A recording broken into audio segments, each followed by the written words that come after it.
mengamati pergerakan dari IHSG di perdagangan hari ini ya. Kalau tadi kita lihat IHSG ditutup di zona koreksi ya dengan pelemahan 0,18% di 7.400-an begitu ya. Nah, Anda sendiri melihatnya faktor-faktor apa saja yang mempengaruhi pergerakan pasar di hari ini? Karena kalau kita lihat sebetulnya pertumbuhan ekonomi bisa menjadi faktor pendorong dong bagi penguatan IHSG. Harusnya sih begitu ya Sinta, tapi pada nyatanya sekarang pasar bukan hanya fokus pada data-data ekonomi, tapi memang juga justru terhadap emitennya sendiri. Apalagi salah satunya kan kalau kita ketahui besok akan ada kabar dari update indeks MSCI ya, yang dimana kemungkinan ada beberapa emiten konglomerat yang akan masuk gitu ke dalam indeks tersebut. Nah masalahnya sekarang ekspektasi pasar itu mungkin menurut saya ya terlalu berlebihan. Jadi sometimes ketika harga sahamnya udah melesat signifikan, kemudian juga masih menduga-duga siapa saja yang masuk ya akhirnya sementara melakukan aksi taking profit dulu. Sebenarnya sih kalau dari data-data ekonomi kita sudah baik.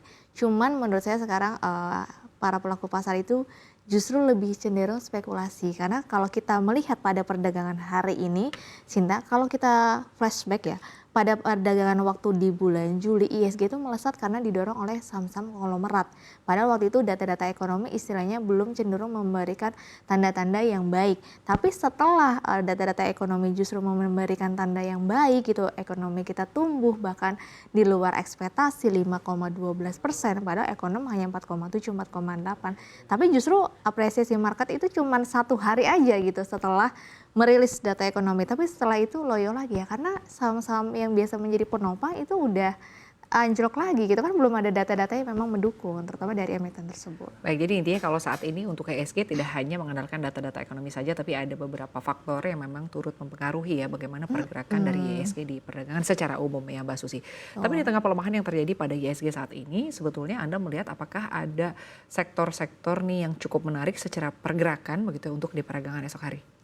Ya karena besok sisa perdagangan 1 hari lagi dan besok adalah pengumuman MSCI, menurut saya adalah saham-saham yang memang diprediksi atau diproyeksikan atau potensial masuk di indeks MSCI terbaru untuk edisi Agustus.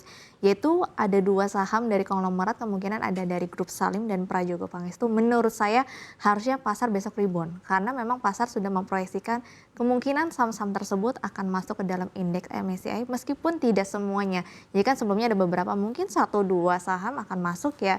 Menurut saya itu akan menjadi kabar baik untuk mendukung dari pergerakan IHSG besok. Baik, Mbak Susi. Lalu terkait dengan penerapan tarif yang ditetapkan oleh Presiden Trump ya terhadap Indonesia begitu di 19%.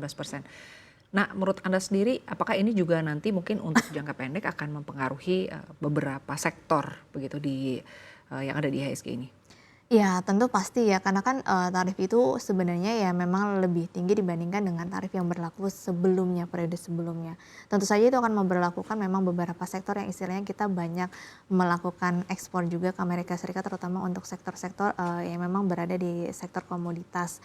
Tapi menurut saya sekarang pemerintah kan bukan hanya ingin mengandalkan kerjasama dengan Amerika Serikat saja.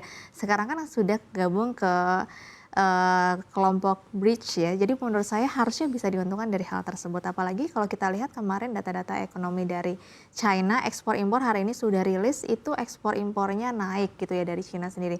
Berarti kan sudah menunjukkan tanda-tanda ada penguatan di sektor ekonomi dari China sendiri. Kita kan mitra dagangnya terbesar. Nah kalau misalkan ekonomi China terus tumbuh, tentu saja pengiriman barang kita, ekspor kita juga akan semakin baik.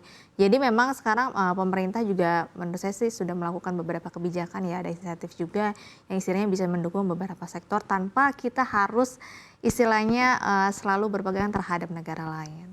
Baik, lalu mengamati pergerakan indeks secara sektoral. Ada yang menarik ya, tadi kita lihat ada saham di sektor teknologi ini yang koreksinya cukup dalam ya. Susi, kita lihat koreksinya di atas 4%, 4,4%. Menurut Anda sendiri sebetulnya sentimen apa yang mempengaruhi saham di sektor teknologi di perdagangan hari ini terkoreksi cukup dalam? Sebenarnya kalau sentimen justru baik ya, Kak Sinta. Jadi kan kita ketahui kemarin BI pangkas suku bunga lagi, berarti total udah 3 kali pangkas suku bunga ya di tahun ini. Sebenarnya kalau teman-teman perhatikan beberapa saham teknologi itu sudah merilis kinerja keuangan Kak Sinta. Justru kinerjanya itu bagus-bagus. Nah, masalahnya kemarin beberapa saham teknologi sebelum merilis kinerja keuangan tapi after BI cut rate itu naiknya udah tajam. Kemudian ditambah lagi sudah merilis kinerja keuangan naik lagi. Nah, sekarang karena market memang lagi fase konsolidasi gitu ya, memang fase sideways, akhirnya ya mulai melakukan aksi taking profit beralih ke saham lain yang mungkin potensial akan masuk MSCI. Jadi menurut saya penurunan hari ini hanya penurunan wajar aja karena memang ada aksi taking profit. Tapi kalau secara data laporan keuangan itu sebenarnya mendukung dari sektor teknologi. Bergeser membahas mengenai rupiah ya. Ini kalau kita lihat rupiah juga cukup volatile di perdagangan, baik di perdagangan pekan lalu maupun di pekan ini. Nah, Anda melihatnya begitu ya, di tengah sempat melemah tapi menguat. Sebetulnya saham-saham di sektor mana saja sih yang nampaknya memang cukup terdampak dengan pelemahan dari rupiah? Nah, tapi rupiah ini menarik nih Kak Sinta. Udah 4 hari ini justru dia menguat Ya. dibandingkan dengan indeks dolar gitu ya, terhadap indeks dolar.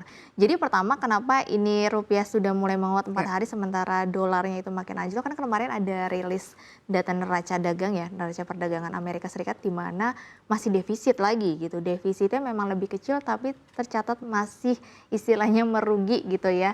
Nah, makanya hal itu yang istilahnya membuat indeks dolar makin anjlok, sudah sempat kena 100 akhirnya balik lagi di level 97, 98. Dan ini menguntungkan rupiah. Tentu saja ketika istilahnya rupiah ini mengalami penguatan, kita yang banyak melakukan ekspor itu pasti akan lebih diuntungkan gitu ya. Jadi kalau menurut saya dari sisi rupiah ini memang harusnya bisa ada cenderung penguatan nantinya ketika ekonomi Amerika Serikat ini belum mampu mencatat surplus, masih defisit, harusnya ini bisa menjadi peluang yang cukup baik untuk pergerakan rupiah. Baik, lalu Anda melihatnya untuk di sisa pekan ini dan juga mungkin di pekan depan akan seperti apa pergerakan dari rupiah?